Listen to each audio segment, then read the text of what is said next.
बहन होती क्या है? क्या खून का रिश्ता ही काफी है? या फिर बहन वो होती है जो तेरे सुख में तो साथ है, लेकिन दुख में तुझे कुत्तों से भी बदतर समझे। ये कहानी है दो बहनों की। एक का नाम था दुखनी और दूसरी का नाम था सुखनी। नाम में ही फर्क था और जिंदगी में भी फर्क था। लेकिन जो फर्क था वो कुदरत का नहीं था, वो किसी और की नजर का था, वो किसी और के घमंड का था। और एक दिन ये फर्क मिटने वाला था। लेकिन उस दिन से पहले एक रात आने वाली थी। नहर के किनारे एक बेर के पेड़ के नीचे एक डरावनी आवाज और एक ऐसा मोड़ जिसने दोनों बहनों की जिंदगी हमेशा के लिए बदल दी। लेकिन क्या वो बदलाव अच्छा था या फिर वो बदलाव इतना भयानक था कि उसने एक बहन को खत्म कर दिया? चलिए शुरू करते हैं ये कहानी एक छोटे से गांव की, मोहनिया गांव की। मोहनिया गांव बिहार के एक छोटे से जिले में बसा हुआ। चारों तरफ हरे भरे खेत, गन्ने के बागान और बीच से बहती एक पुरानी नहर। इसी नहर के किनारे बसा था ये गांव। यहाँ की मिट्टी में सोना तो नहीं था, लेकिन मेहनत थी। और इसी गांव में रहती थी दुखनी। दुखनी नाम सुनकर ही लगता है कि जिंदगी भर दुख ही दुख झेले होगी। और सच भी था। दुखनी की उम्र करीब 35 साल रही होगी। पतला दुबला शरीर, आंखों में हमेशा एक उदासी और चेहरे पर झुर्रियां जो उसकी उम्र से ज्यादा बोलती थीं। उसके पति का नाम राम सेवक था। नाम तो राम सेवक था, लेकिन सेवा वो सिर्फ शराब की बोतल की करता था। दिन भर मजदूरी करता और रात को पैसे शराब में उड़ा देता। 3 बच्चे थे दुखनी के, 2 छोटे लड़के और एक छोटी बच्ची। तीनों के तीनों सूखे कंकाल जैसे। पेट भर खाना नसीब नहीं था। दुखनी के पास अपना कुछ नहीं था, न जमीन, न घर, न पैसा। वो रहती थी एक झोंपड़ी में, जिसकी छत पर बारिश में हर जगह पानी टपकता था। दीवारों पर चूना उखड़ा हुआ और दरवाजे पर पुरानी बोरियां लटकी रहती थीं। और इसी गांव में, ठीक उसी गांव में एक पक्के मकान में रहती थी दुखनी की बड़ी बहन सुखनी। सुखनी नाम में सुख और जिंदगी में भी सुख। उसके पति का नाम मुन्ना सिंह था। गांव की ठेकेदार, खूब पैसा, खूब रुतबा, पक्का मकान, मोटर गाड़ी, खेत, दुकानें, सब कुछ। सुखनी और दुखनी में बस यही फर्क नहीं था। सुखनी को घमंड था। उसे लगता था कि वो इस गांव की रानी है। वो मोटी मोटी साड़ियां पहनती, हाथों में सोने के कंगन और गले में इतनी भारी चेन कि गर्दन झुक जाए। वो जब भी गांव से गुजरती, उसकी चाल में ऐसा अकड़ होता जैसे पूरा गांव उसकी जागीर हो। लेकिन सुखनी के घर में एक कमी थी, काम करने वाला। उसे काम करना पसंद नहीं था। उसके हाथों में मेहंदी लगी रहती, पैरों में महंगी चप्पलें, और वो चाहती थी कि कोई उसके घर के सारे काम करे। और वो कोई थी उसकी अपनी छोटी बहन दुखनी। रोज सुबह सवेरे जब सूरज की पहली किरण निकलती, दुखनी अपनी झोपड़ी से निकलती। पैरों में फटी हुई चप्पलें, सिर पर पानी भरा लोटा और हाथ में एक पोटली। वो जाती थी सुखनी के घर और फिर शुरू होता था उसका जहर का प्याला पीने का सिलसिला। अरे दुखनी, पहले आंगन में पानी डाल के साफ कर, फिर गोबर से लीपना, फिर बर्तन मांजने हैं, और हाँ, कपड़े भी धोने हैं आज। सुखनी आदेश देती और दुखनी चुपचाप सब करती। धूप हो या बारिश, सर्दी हो या गर्मी, दुखनी वहां जरूर होती। और मिलता क्या था उसे? अरे सुना है, आज खाने में कुछ बचा हो तो दे देना उसको, सुखनी अपनी नौकरानी से कहती। और दुखनी का हिस्सा आता वो खाना जो कुत्तों को डाला जाने वाला होता था। बासी रोटियां, बची हुई दाल, कभी थोड़ी सी सब्जी। वो उसे एक पत्तल में रखकर दे देती। और दुखनी, वो चुपचाप वो खाना लेकर अपने बच्चों के पास जाती, उन्हें खिलाती। खुद भूखी रहती, लेकिन बच्चों को खिलाती। कभी कभी बची हुई रोटी के कुछ टुकड़े खुद खा लेती। लेकिन एक बात थी, दुखनी कभी रोती नहीं थी। उसकी आंखें सूखी रहती थीं। उसके चेहरे पर कोई शिकायत नहीं थी। वो चुपचाप सब सह जाती। लेकिन रात को जब गांव में अंधेरा छा जाता और सब सो जाते, दुखनी उठती। वो बाहर निकलती, आसमान की तरफ देखती और बस एक ही सवाल करती, हे भगवान, मैंने ऐसा कौन सा पाप किया है? मेरी बहन सुखनी के पास सब कुछ है, घमंड है उसे, वो मुझे कुत्ते से भी बदतर समझती है, और मेरे पास कुछ नहीं। क्यों भगवान, मेरे साथ ही क्यों? मैं भी तो इंसान हूं, मैं भी तो उसकी बहन हूं, फिर ये फर्क क्यों? आसमान चुप रहता, कोई जवाब नहीं आता और दुखनी फिर सो जाती। अगले दिन फिर वही सुबह, वही काम, वही अपमान। लेकिन किस्मत को कुछ और ही मंजूर था। एक दिन ऐसा आने वाला था जब दुखनी का ये सवाल आसमान से नहीं बल्कि जमीन के नीचे से जवाब पाने वाला था। एक ऐसी जगह से जहां इंसान जाने से डरता है, एक ऐसी शख्सियत से जो देखने में डरावनी थी लेकिन जिसके पास दुखनी के सवाल का जवाब था। और वो दिन आया जब दुखनी की जिंदगी बदलने वाली थी, हमेशा के लिए। वो दिन भी एक आम दिन था। सुबह की लालिमा फैली थी आसमान में। दुखनी हमेशा की तरह उठी। उसने अपने बच्चों को देखा, तीनों भूखे सो रहे थे। सबसे छोटी बच्ची मुनिया नींद में ही कुछ बड़बड़ा रही थी, शायद सपने में भी खाना मांग रही थी। दुखनी ने अपने पति की तरफ देखा। राम सेवक कल रात फिर शराब पीकर आया था, कोने में पड़ा खर्राटे ले रहा था। उसकी जेब से एक दिन की मजदूरी की बची हुई कुछ रुपए गिरे थे। दुखनी ने चुपके से वो रुपए उठा लिए। दाल चावल खत्म हो गए थे, आज कुछ लाना होगा। वो तैयार हुई, वही फटी हुई साड़ी, वही पुरानी चप्पलें, सिर पर लोटा रखा और निकल पड़ी सुखनी के घर। रास्ते में गांव के लोग मिले, किसी ने देखा तो मुंह फेर लिया, किसी ने आवाज दी, कहाँ जा रही है दुखनी? बहन के घर, उसने धीरे से कहा। लोग जानते थे, पूरा गांव जानता था कि सुखनी के घर दुखनी की क्या हैसियत है, लेकिन किसी को कुछ कहने की हिम्मत नहीं थी। मुन्ना सिंह से पंगा कौन ले? दुखनी सुखनी के घर पहुंची। पक्का दरवाजा, रंग रोगन किया हुआ। उसने दरवाजा खटखटाया। अंदर से आवाज आई, कौन? मैं हूं दीदी, दुखनी। दरवाजा खुला, सामने खड़ी थी सुखनी। महंगी साड़ी, चेहरे पर पाउडर, होठों पर लाली। उसने दुखनी को सिर से पैर तक देखा, नाक सिकोड़ी। अरे अब तक आ रही है? सूरज निकल आया, जल्दी करो, आंगन साफ करो, आज मुन्ना सिंह के दोस्त आ रहे हैं, खाना बनाना है, सब्जी काटनी है, और हाँ, पीछे कुत्तों के लिए जो रोटियां पड़ी हैं वो निकाल देना। दुखनी अंदर आई। उसने झाड़ू उठाया और आंगन साफ करना शुरू किया। धूल उड़ रही थी, पसीना टपक रहा था, लेकिन वो चुपचाप काम करती रही। दोपहर हुई, सुखनी ने खाना बनाया, पूड़ी, आलू की सब्जी, हलवा। महक पूरे घर में फैल गई। दुखनी के पेट में जोर से आवाज हुई। उसने दिन में कुछ नहीं खाया था, बस सुबह पानी पिया था।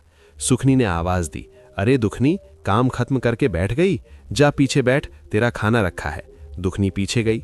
वहां एक पुरानी प्लेट रखी थी, उसमें 2 बासी रोटियां थीं, थोड़ी सी बची दाल और कुछ सूखी सब्जी। पास में ही कुत्ते का कटोरा था, जिसमें भी लगभग यही था।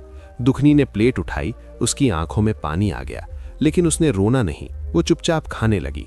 तभी सुखनी वहां आई। उसने देखा दुखनी खा रही है। कैसा लग रहा है खाना? उसने मजाक में पूछा। अच्छा है दीदी। हाँ, तू क्या जाने अच्छा क्या होता है, तेरे हिस्से में तो यही आता है। सुखनी हंसी और अंदर चली गई।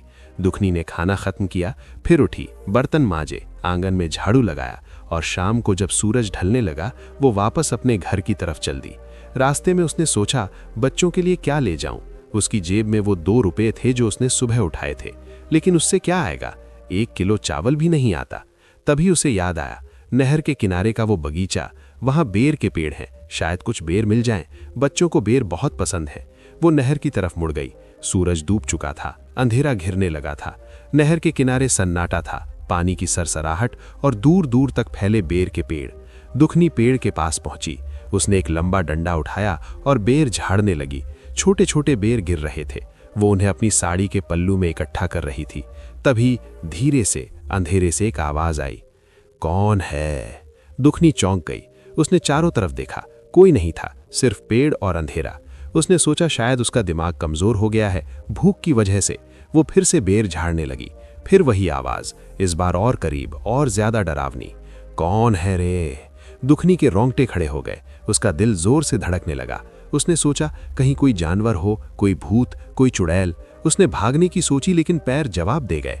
डरते डरते कांपती आवाज में उसने कहा, मैं हूं दुखनी, इस गांव की। अंधेरा गहराया। पेड़ों के पीछे से एक आकृति निकली। दुखनी ने जैसे ही उसे देखा, उसकी सांस रुक गई। सामने खड़ी थी एक औरत, लेकिन इंसान नहीं लग रही थी।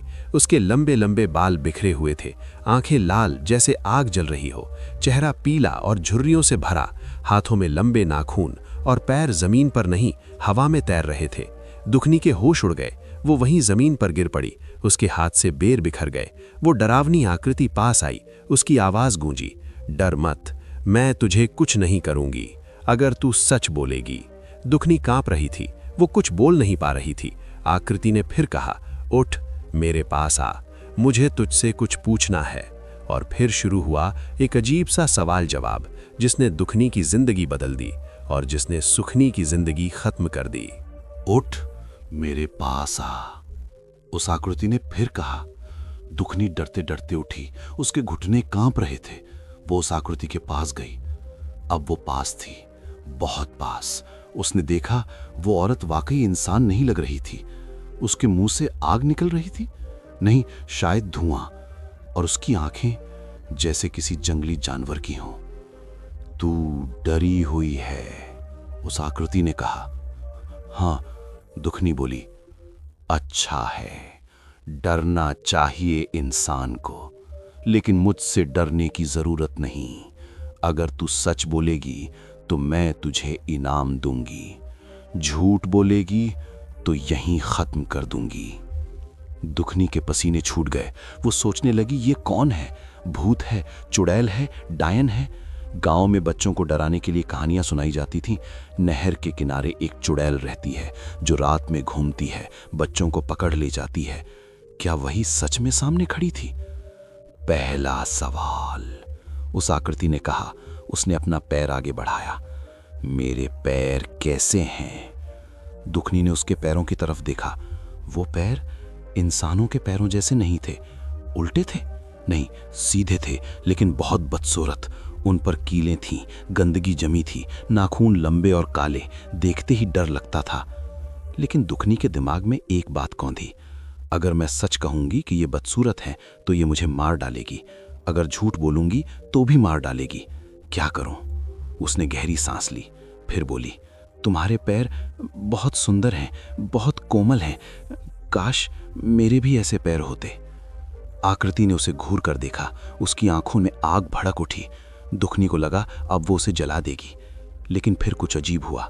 आकृति के चेहरे पर एक मुस्कान आई। हाँ, मुस्कान। वो डरावनी मुस्कान नहीं थी, बल्कि एक अजीब सी खुशी थी। सच में तुझे मेरे पैर सुंदर लगे?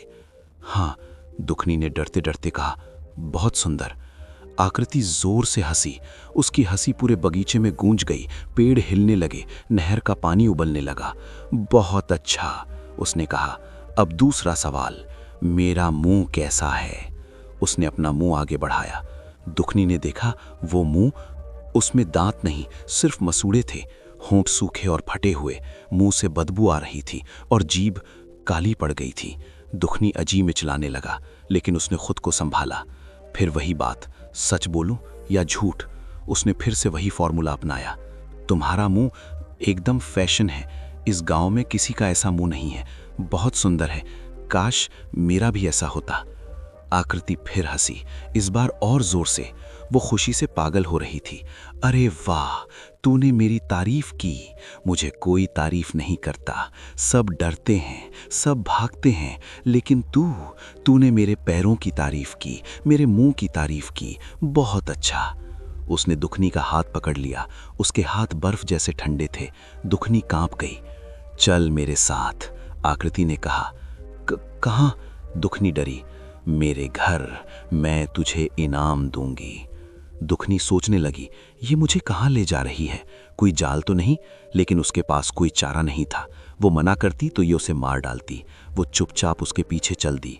आकृति उसे ले गई बगीचे के अंदर, घने पेड़ों के बीच से, नहर के उस पार। वहां एक पुरानी बावड़ी थी जो सालों से बंद पड़ी थी। उस बावड़ी के अंदर एक सुरंग थी। आकृति उस सुरंग में घुस गई। दुखनी पीछे पीछे गई। अंधेरा, गहरा अंधेरा। हाथ को हाथ नहीं सूझ रहा था, लेकिन आकृति के शरीर से एक रोशनी निकल रही थी, जैसे जुगनू। उसी रोशनी में वो आगे बढ़ती रही। कुछ देर बाद सुरंग खत्म हुई। सामने एक विशाल कमरा था, और जो उस कमरे में था, देखकर दुखनी की आंखें फटी की फटी रह गईं। वहां हीरे जवाहरात के ढेर थे, सोने की ईंटें, चांदी के बर्तन, मोतियों के हार, राजा महाराजाओं का खजाना, जैसे किसी परी कथा में होता है। ये सब तुम्हारा है? दुखनी ने हकलाते हुए पूछा। हाँ, आकृति ने कहा, सालों का खजाना है, राजाओं का, जमींदारों का, लुटेरों का। जो भी इस गांव में आया मैंने उससे ले लिया, अब ये सब मेरा है। दुखनी को यकीन नहीं हो रहा था, उसने सपने में भी इतना धन नहीं देखा था। आकृति ने कहा, जितना चाहिए उतना ले ले, ये तेरा इनाम है। दुखनी झिझकी। उसने सोचा, कितना लूं? ज्यादा लूंगी तो ये नाराज हो जाएगी, कम लूंगी तो बच्चों का पेट नहीं भरेगा। उसने चारों तरफ देखा। फिर 2 बोरे उठाए, एक में सोने की ईंटें रखी, दूसरे में चांदी के सिक्के। फिर एक साड़ी निकाली, उसमें हीरे जवाहरात बांध लिए और एक थैली में मोती और पन्ने भर लिए। बस इतना ही? आकृति ने पूछा। हाँ, दुखनी ने कहा, मेरे बच्चों का पेट भर जाएगा, मेरा घर चल जाएगा, बस इतना ही चाहिए। आकृति ने उसे देखा, उसकी आंखों में इस बार अजीब सी नमी थी। तू अलग है, उसने कहा। बाकी लोग लालची होते हैं और ज्यादा मांगते हैं, फिर मैं उन्हें मार देती हूं, लेकिन तूने उतना ही लिया जितनी जरूरत थी। जा, खुश रह। और हां, उसने एक सीटी बजाई। दूर से एक आवाज आई। दुखनी ने देखा, एक काला घोड़ा दौड़ता आ रहा है। ये घोड़ा तुझे गांव छोड़ देगा, और याद रखना, इस रहस्य को किसी को मत बताना। अगर किसी को बताया तो तेरा अंत हो जाएगा। दुखनी ने हाथ जोड़े। शुक्रिया, शुक्रिया माई, मुझे नहीं पता तुम कौन हो, लेकिन शुक्रिया। वो घोड़े पर बैठी, सामान संभाला और घोड़ा दौड़ पड़ा। हवा से बातें करता हुआ नहर के किनारे से, खेतों के बीच से, सीधे उसके गांव की तरफ। पीछे छूट गई वो डरावनी आकृति, लेकिन दुखनी के दिल में अब डर नहीं था। एक अजीब सी उम्मीद जगी थी। शायद उसकी किस्मत बदलने वाली थी। और वाकई उसकी किस्मत बदल गई, लेकिन इस बदलाव की कीमत बहुत बड़ी थी। एक कीमत जो उसकी बहन सुखनी को चुकानी पड़ी। घोड़ा दुखनी की झोपड़ी के पास आकर रुका। दुखनी नीचे उतरी। घोड़े ने एक बार हिनहिनाया, फिर अंधेरे में गायब हो गया, जैसे कभी था ही नहीं। दुखनी ने अपने बोरे उठाए। वो झोपड़ी के अंदर दाखिल हुई। अंधेरा था, बच्चे सो रहे थे। उसने धीरे से एक दिया जलाया। फिर उसने बोरे खोले। सोना, चांदी, हीरे। दिए की रोशनी में वो चमक रहे थे। दुखनी की आंखों में आंसू आ गए। उसने सोचा, क्या ये सच है या कोई सपना है? उसने अपना हाथ बढ़ाया, एक सोने की ईंट उठाई। वो भारी थी, असली थी, सच्ची थी। वो रो पड़ी, चुपके चुपके, ताकि बच्चे न जागे। उसके आंसू सोने पर गिर रहे थे। वो बार बार भगवान का शुक्रिया अदा कर रही थी। सुबह हुई। सूरज की किरणें झोपड़ी में आईं। दुखनी के बच्चे उठे। सबसे छोटी मुनिया ने अपनी मां को देखा। वो बैठी थी और उसके सामने चमकती हुई चीजें रखी थीं। मां, ये क्या है मां? मुनिया ने पूछा। बेटा, ये सोना है। अब हम गरीब नहीं रहे। अब हम खूब सारा खाना खाएंगे, अच्छे कपड़े पहनेंगे, पक्का घर बनाएंगे। बच्चे खुश हो गए। उन्हें समझ नहीं आ रहा था कि यह सब कैसे हुआ, लेकिन उनकी मां खुश थी, बस यही काफी था। लेकिन दुखनी के पति राम सेवक हैरान थे। उन्होंने पूछा, ये सब कहां से आया? दुखनी ने कहा, भगवान की कृपा है, और हां, इस बारे में किसी से मत कहना, किसी से भी नहीं। राम सेवक चुप हो गए। शराबी थे लेकिन बुरे नहीं थे। उन्होंने सोचा, पत्नी खुश है, बच्चे खुश हैं, बस यही ठीक है।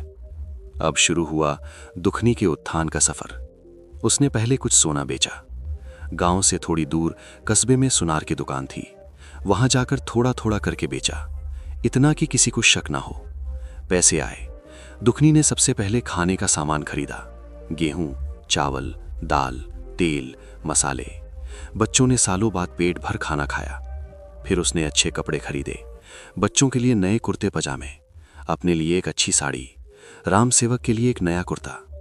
फिर उसने गांव में जमीन खरीदी, एक बड़ा सा प्लॉट, और उस पर बनवाया एक पक्का मकान, इतना बड़ा और खूबसूरत कि गांव वाले देखते रह गए। संगमरमर का फर्श, रंग बिरंगी टाइलें, ऊंची छत, बड़े बड़े दरवाजे, सामने बगीचा जिसमें फूलों के पौधे लगे। गांव में किसी का ऐसा घर नहीं था, सुखनी के घर से भी बड़ा और सुंदर। दुखनी ने अपने बच्चों को स्कूल में दाखिल करवाया, अच्छे कपड़े पहनाकर, किताबें कापियां देकर। उसने सोचा, मैं नहीं पढ़ी, लेकिन मेरे बच्चे पढ़ेंगे, उनका भविष्य संवरेगा। राम सेवक ने शराब छोड़ दी। अब उनके पास काम था, अपने खेतों की देखभाल करना, घर की देखरेख करना। वो बदल गए थे। पत्नी की मेहनत और भाग्य ने उन्हें भी बदल दिया। धीरे धीरे महीने गुजर गए, 6 महीने, फिर साल। दुखनी अब गांव की इज्जतदार औरत बन चुकी थी। लोग उसे दुखनी नहीं, देवी कहने लगे थे। सुख समृद्धि उसके कदम चूम रही थी। और इस दौरान एक बात अजीब थी, दुखनी ने सुखनी के घर जाना बंद कर दिया था। शुरू में सुखनी को लगा शायद बीमार है, फिर लगा शायद काम में व्यस्त है। लेकिन जब हफ्ते बीत गए, महीने बीत गए, तो उसे चिंता हुई। वो सोचने लगी आखिर दुखनी को क्या हो गया। एक दिन सुखनी ने अपने पड़ोस की एक औरत से पूछा, अरे तुम्हारे पास दुखनी आती है क्या? मुझे तो कई महीनों से नहीं दिखी। उस औरत ने कहा, क्या बात कर रही हो सुखनी देवी? दुखनी तो अब बड़ी अमीर हो गई है, पक्का मकान बनवा लिया है, उसके पास बहुत पैसा है, वो अब किसी के घर काम करने नहीं जाती। सुखनी को यकीन नहीं हुआ। वो हंस पड़ी, क्या बकवास कर रही हो, वो भिखारिन अमीर हो गई। जिसके पास खाने को नहीं था वो अमीर, झूठ मत बोलो। सच कह रही हूं, उस औरत ने कहा, जाओ खुद देख लो। गांव के बाहर उसने नया मकान बनवाया है, महल जैसा। सुखनी के मन में शक हुआ। उसने अपने नाती को बुलाया, एक छोटा लड़का 12-13 साल का जो उसके पास रहता था। जा, उसने कहा, पता लगा कि दुखनी कहां है और क्या कर रही है। नाती गया, दुखनी के नए घर के पास पहुंचा। वहां देखा तो हैरान रह गया। सच में बहुत बड़ा मकान था, गेट लगा हुआ, अंदर बगीचा, घर के बाहर 2 गायें बंधी थीं और सामने दुखनी खड़ी थी, नई साड़ी पहने, हाथ में सोने की चूड़ियां, गले में हार। नाती दौड़ता हुआ सुखनी के पास गया, दादी दादी वाकई में अमीर हो गई है, बहुत बड़ा घर है, गायें हैं, सोना पहनी है, सच। सुखनी के पैरों तले जमीन खिसक गई। वो बैठ गई। उसके दिमाग में हजारों सवाल घूमने लगे। कैसे, कहां से, इतना पैसा?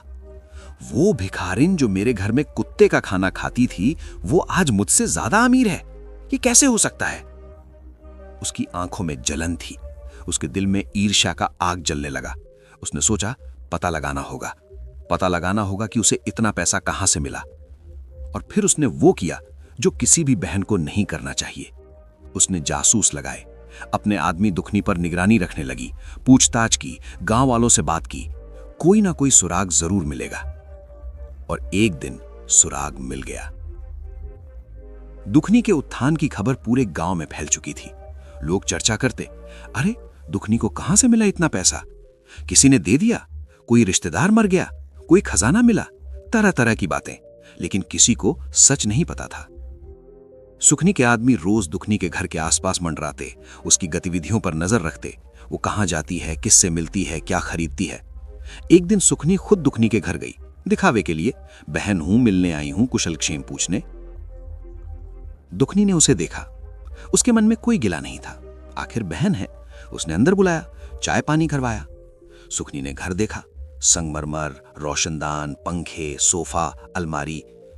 उसकी आंखें जल रही थीं, लेकिन चेहरे पर मुस्कान थी। बहुत सुंदर घर है, उसने कहा, पर बता ये सब कैसे हुआ? इतना पैसा कहां से आया? दुखनी ने टाल दिया, बस भगवान की कृपा है, कुछ कारोबार किया, अच्छा चल गया। सुखनी समझ गई ये झूठ बोल रही है। उसने और ज्यादा पूछताछ की, लेकिन दुखनी ने कुछ नहीं बताया। सुखनी वापस लौटी। उसके दिल में ईर्ष्या का ज्वालामुखी फटने को था। पता करो, उसने अपने आदमियों को आदेश दिया, जान से मार दो, लेकिन पता करो कि सच क्या है। आदमी दिन रात जुटे रहे। गांव वालों से पूछताछ, दुखनी के पति से पूछा, लेकिन वो कुछ नहीं जानता था। दुखनी के बच्चों से पूछा, लेकिन वो भी अनजान थे। फिर एक दिन एक बूढ़े आदमी ने कुछ याद किया। हाँ, एक बात है, उसने कहा, करीब 1 साल पहले मैं रात को नहर के किनारे से गुजर रहा था, तो मैंने देखा दुखनी एक काले घोड़े पर बैठी जा रही है और उसके पास 2 बोरे थे। मुझे अजीब लगा, लेकिन मैंने सोचा कोई काम होगा। सुखनी के कान खड़े हो गए। नहर के किनारे काले घोड़े पर रात को? उसे कुछ शक हुआ। उसने उस बूढ़े से और पूछा, पता किया कि उस रात क्या हुआ होगा। फिर उसे याद आया, गांव में एक पुरानी कहानी प्रचलित थी। नहर के किनारे बेर के बगीचे में एक चुड़ैल रहती थी। बच्चों को डराया जाता था कि वहां मत जाओ। बहुत पुरानी कहानी थी, जिसे लोग भूत प्रेत की बात कह के भूल चुके थे। लेकिन सुखनी को लगा यही कोई राज है। दुखनी ने उस चुड़ैल से कुछ पाया है। कैसे, क्यों, क्या हुआ? उसने सोचा, अगर दुखनी जा सकती है तो मैं क्यों नहीं? अगर उसे मिला तो मुझे भी मिलेगा, बल्कि मुझे ज्यादा मिलेगा, मैं तो बड़ी बहन हूं। और फिर उसने प्लान बनाया।